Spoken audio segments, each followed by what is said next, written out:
Dear students, এসো আমরা শিখি চ্যানেলে তোমাদের সবাইকে স্বাগত জানাই। আমি Sanchita Hazra, MSc in physical chemistry.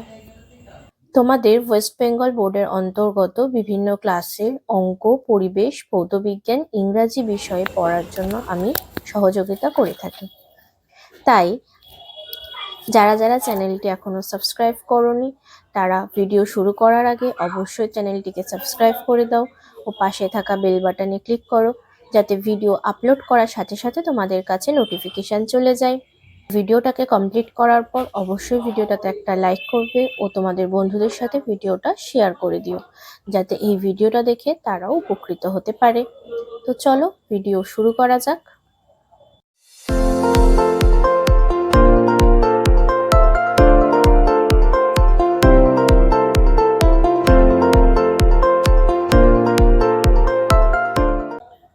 আজ আমরা পড়ব ক্লাস 5-এর পাতাবাহার বইটি। পাতাবাহারের মধ্যে আমাদের আজকের আলোচ্য বিষয় হলো মায়াতরু কবিতাটি। কবিতাটি লিখেছেন কবি অশোক বিজয় রাহা। কবিতাটি খুবই মজার। প্রথমে আমরা কবিতাটা পড়ে তার বিষয়বস্তু বোঝার চেষ্টা করব, তারপর সেখান থেকে আমরা প্রশ্ন উত্তরগুলো সলভ করব। তো চলো প্রথমে কবিতাটা পড়ে নিই। এক যে ছিল গাছ, সন্ধে হলেই দুহাত তুলে জুড়ত ভূতের নাচ। একটা গাছের কথা বলছেন কবি, যে গাছটা সন্ধেবেলা হলেই ভূতের মতো দুহাত তুলে নাচ জুড়ত। আবার হঠাৎ কখন বনের মাথায় ঝিলিক মেলে চাঁদ উঠত, যখন ভালুক হয়ে ঘাড় ফুলিয়ে করত সে গড়গড়। তাহলে সন্ধেবেলা ভূতের নাচ জুড়তো দুহাত তুলে, আবার যখন চাঁদ উঠতো, বনের মাথায় যখন ঝিলিক মেরে চাঁদ উঠতো, তখন গাছটা আবার কিরকম হয়ে যেত, ভাল্লুকের মতো ঘাড় ফুলিয়ে গড়গড় করতো। বৃষ্টি হলে আসতো আবার কম্প দিয়ে জ্বর, আবার যদি বৃষ্টি এসে যায় তখন আবার গাছটার কাঁপুনি দিয়ে জ্বর আসে। এক পশলার শেষে আবার যখন চাঁদ উঠতো হেসে, মানে বৃষ্টির পরে যখন আবার চাঁদ উঠতো, কোথায় বা সেই ভালুক গেল, কোথায় বা সেই গাছ, মুকুট হয়ে ঝাঁক বেঁধেছে লক্ষ হীরার মাছ। তখন গাছটাকে আর ভাল্লুকের মতো লাগতো না, তখন কিরকম লাগতো, মনে হতো যে ওই গাছের মাথায় লক্ষ হীরের মাছ যেন ঝাঁক বেঁধেছে, মানে এত জল করতো গাছটা তখন এক পশলা বৃষ্টির শেষে। ভোরবেলাকার আবছায়াতে কাণ্ড হতো কি যে, ভেবে পায়নি নিজে। ভোরবেলাতে আবছায়া মানে আলো আঁধারের একটা পরিবেশ তৈরি হয়, মানে হালকা হালকা আলো ফোটে, সেই সময় যে কিরকম গাছটার অবস্থা হতো সেটা কবি নিজেই ভেবে পান না। সকাল হলো যেই, একটিও মাছ নেই। যেই সকাল হলো অমনি আর গাছের মাথার ওই যে লক্ষ হীরের মাছ মুকুটের মতো যে ঝাঁক বাঁধতো সেটা আর থাকতো না। কেবল দেখি পড়ে আছে ঝিকির মিকির আলোর রূপালী এক ঝালর। তখন কি পড়ে থাকতো, শুধু একটা রূপালী আলোর ঝালর পড়ে থাকতো। এরপর আমরা এই কবিতাটা থেকে প্রশ্ন উত্তরগুলো সলভ করব। প্রথমেই 5টা প্রশ্ন উত্তর রয়েছে। একের দাগের প্রশ্নটা কি রয়েছে, তোমার চেনা এমন দুটি গাছের নাম লেখো, অন্ধকারে যাদের দেখলে মনে হয় যেন মানুষের মতো হাত নেড়ে ডাকছে। এরকম দুটো গাছ আমি কি লিখেছি, কলা গাছ আর খেজুর গাছ। 2 নম্বরে রয়েছে দুই বন্ধু আর ভাল্লুককে নিয়ে যে গল্পটি আছে তা তোমরা শুনেছো। যদি না শুনে থাকো তাহলে শিক্ষকের থেকে জেনে নিয়ে গল্পটি নিজের খাতায় লেখো। তো এটা আমি লিখিনি, কেন কি এটা লেখার মতো সেরকম প্রশ্ন উত্তর নেই। সবাই তোমরা দুই বন্ধু ও ভাল্লুকের গল্পটা আশা করি সবাই তোমরা জানো। তাও আমি একটু বলে দিচ্ছি, অল্প সারমর্মটা শুধু বলে দিচ্ছি। সেটা হচ্ছে যে দুই বন্ধু বনের রাস্তা দিয়ে যাচ্ছিল, হঠাৎ সেই সময় তারা একটা ভাল্লুককে দেখতে পায়। ভাল্লুককে দেখতে পেয়ে দুজনেই ভয় পেয়ে যায়। তার মধ্যে এক বন্ধু গাছে উঠতে পারতো, আর এক বন্ধু কিন্তু গাছে উঠতে পারতো না।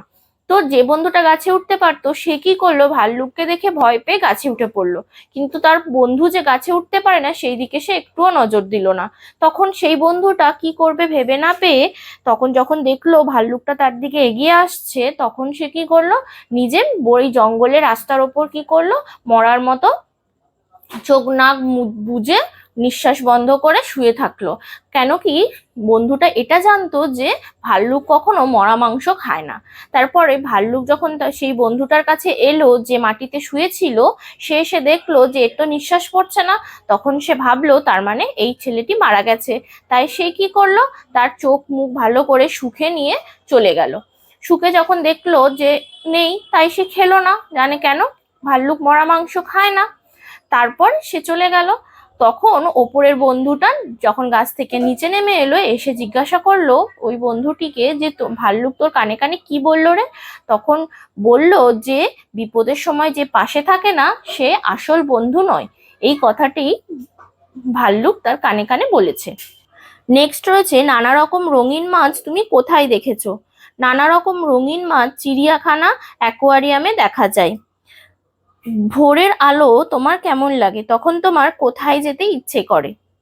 এটা তোমরা নিজেরাও নিজেদের মতো লিখতে পারো, আমি একটু লিখেছি, দেখে নাও।